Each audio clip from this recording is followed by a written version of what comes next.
Si hubiera estado allí entre la multitud que tu muerte pidió, que te crucificó, lo tengo que admitir, hubiera yo también clavado en esa cruz tus manos, mi Jesús, si hubiera estado allí.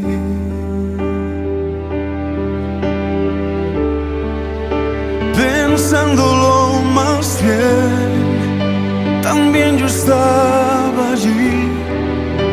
Yo fui el que te escupió y tu costado hirió. Pensándolo más bien, yo fui el que coronó de espinas y dolor tu frente, buen Señor.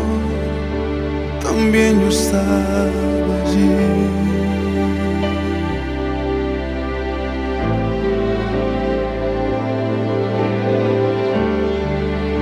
Si hubiera estado allí al pie de aquella cruz, oyéndote clamar al Padre en soledad, lo tengo que admitir, te hubiera yo también dejado así morir, mirándote sufrir, si hubiera estado allí.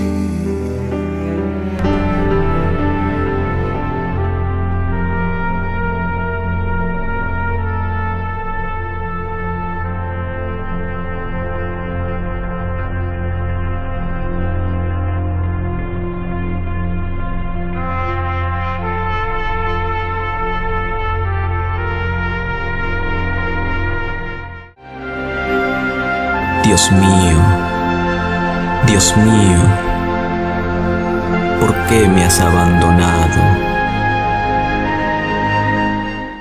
Usted me preguntará, ¿qué está escuchando? Elí, Elí, lama sabactani. ¿Qué es eso? ¿Qué idioma es eso? Eso es idioma arameo, el idioma que en la antigüedad, en los tiempos del Antiguo Testamento, era el idioma más difundido, era el idioma comercial. Usted en la actualidad, para hacer negocios internacionales en África, Asia, Oceanía, lo hace en inglés. En aquella época era arameo. Pero ¿por qué Jesús lo hace en este idioma?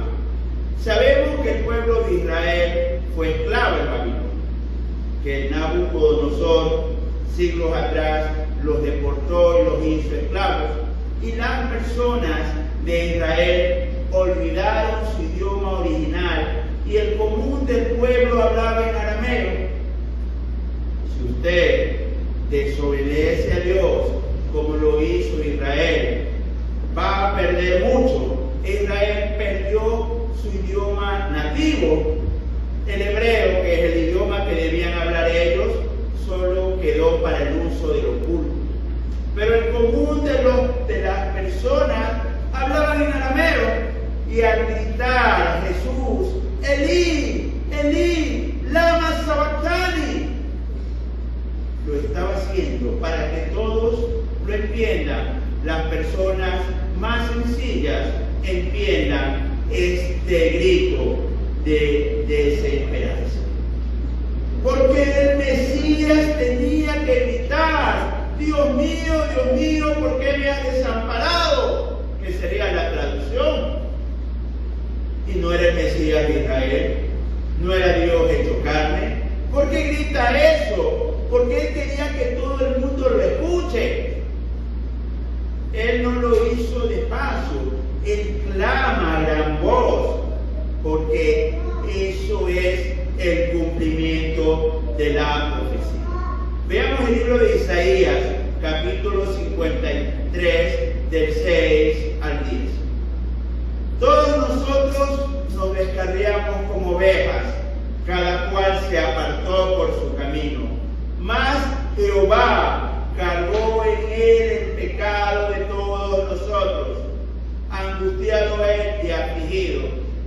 abrió su boca, como cordero fue llevado al matadero, y como oveja delante de sus trasquiladores.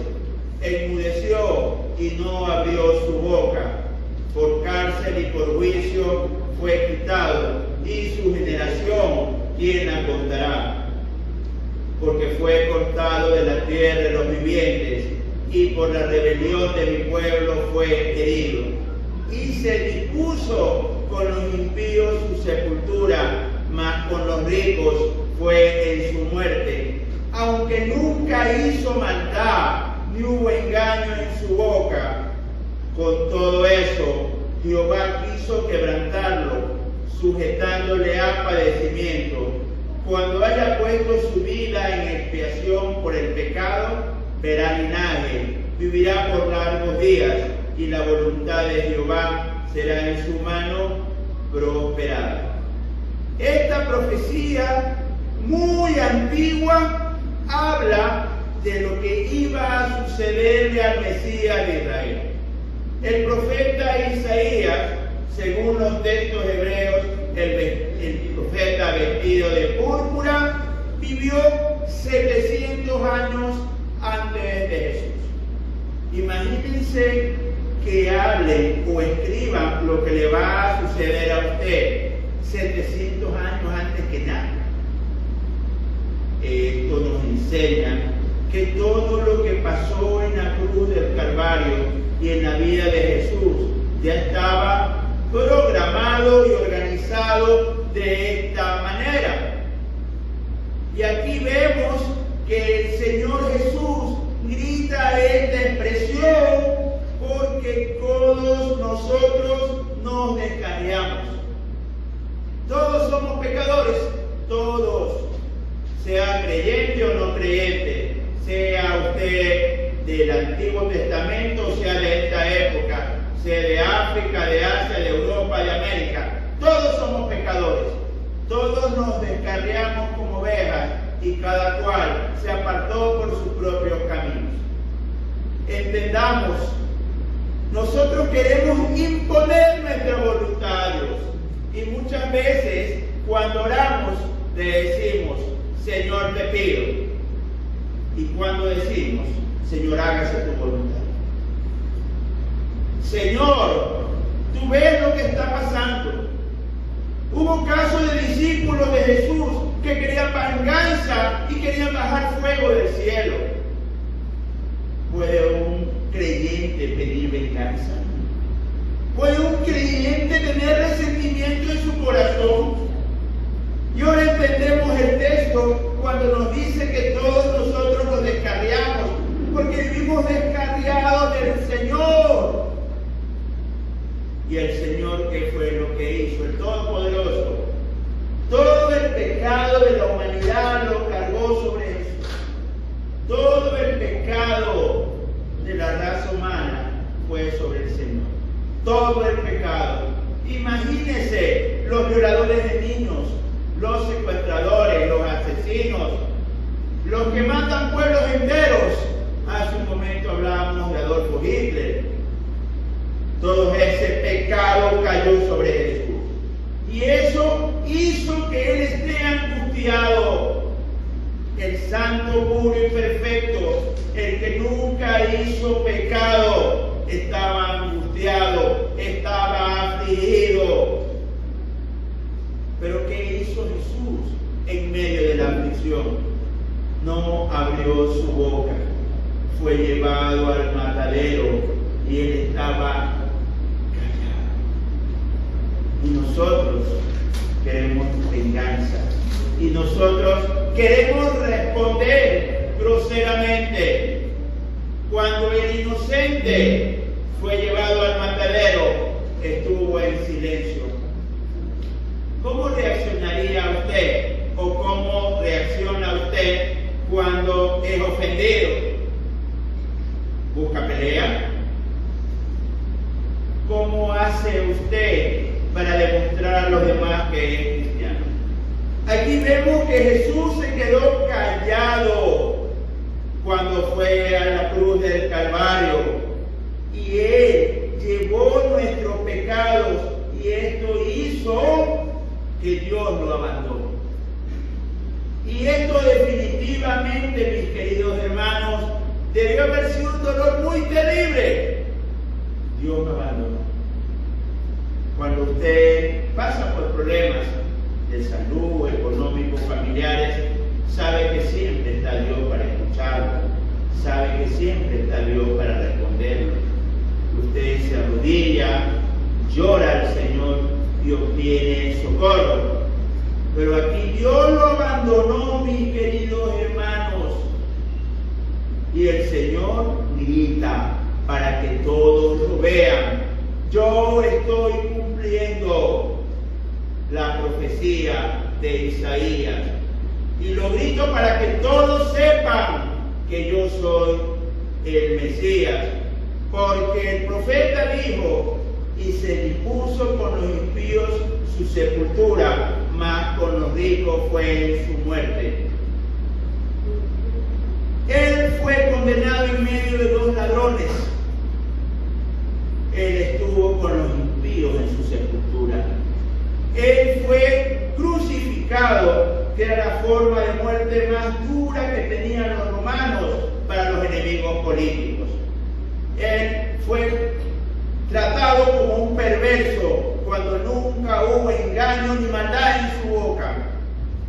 Pero aquí debemos hacer hincapié en algo, más con los ricos fue en su muerte. Porque hubo un hombre muy generoso, José de Arimatea, que donó su sepultura, algo que valía muchísimo dinero, porque era un terreno completo, era una cueva. Y esto nos cachetea, y esto nos enseña que al Señor no se le dan centavos. Muy apenado lo digo muchas veces cuando se recogen los diezmos y las ofrendas, las personas dan centavos. Pero aquí hubo un hombre, José de Arimatea, que le dijo a todos: yo soy cristiano y este sepulcro yo se lo regalo a mi maestro, a mi Señor y a mi Rey. ¿Quién es Jesús para usted? ¿Es su maestro? Jesús es su Señor, Jesús es su Rey. José de Arimatea le regaló su sepulcro. En la actualidad serían algunas decenas de miles de dólares. ¿Qué da usted?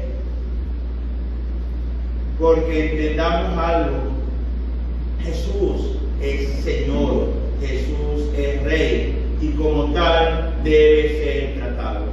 Veamos el libro de Isaías, capítulo 59, versículo 2. Pero vuestras iniquidades han hecho división entre vosotros y vuestro Dios, y vuestros pecados han hecho ocultar de vosotros su rostro para no oír. Y este texto del libro de Isaías nos aclara el dolor que estaba teniendo Jesús. El pecado nos separa de Dios. El pecado causa una división, y esto hace que el Señor se aparte y oculte su rostro del pecador.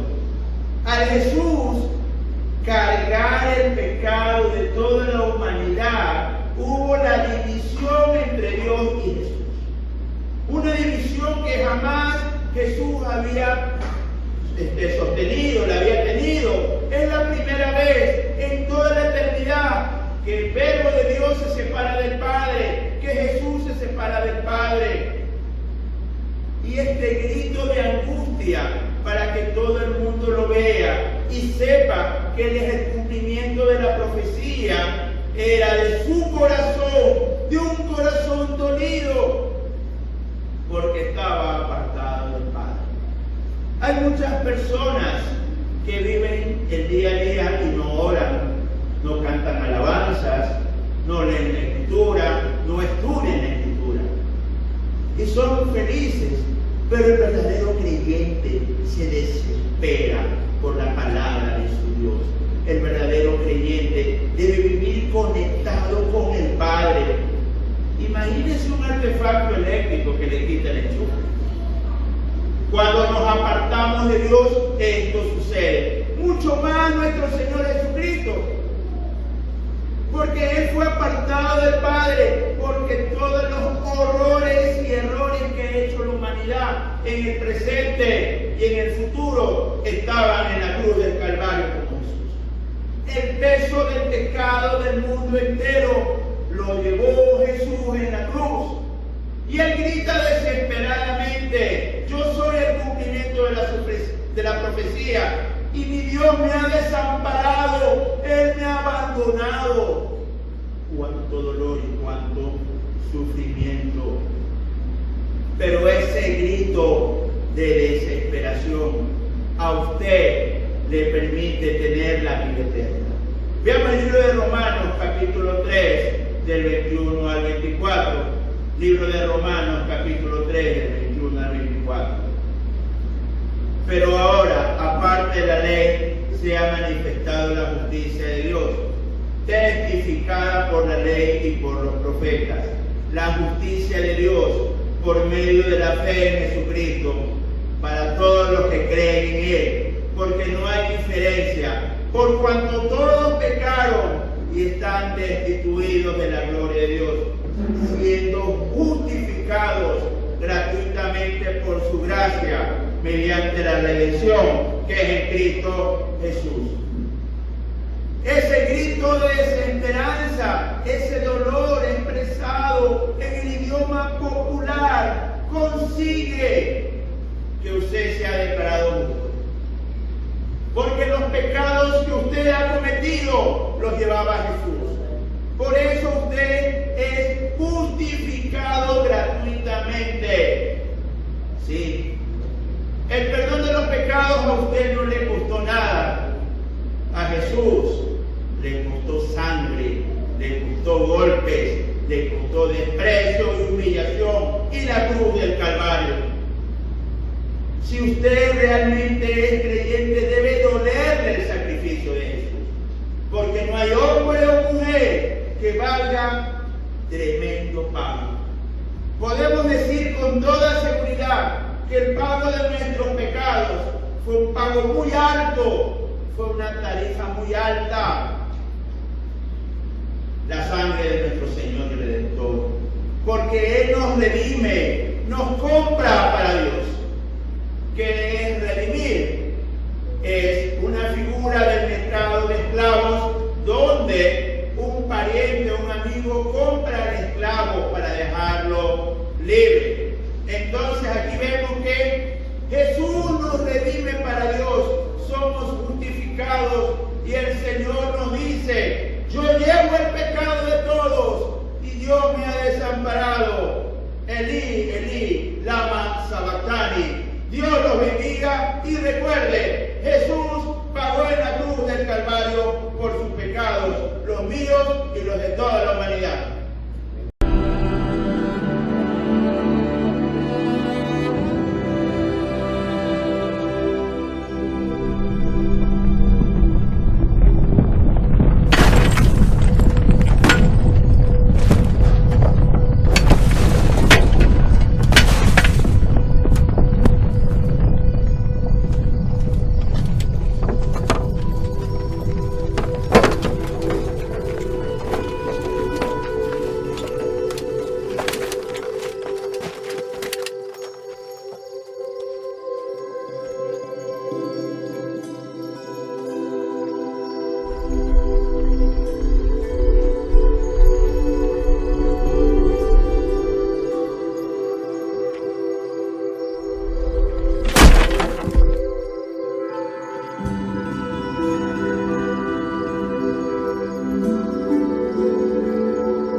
temáis vosotras, porque sabemos que buscáis a Jesús, el que fue crucificado.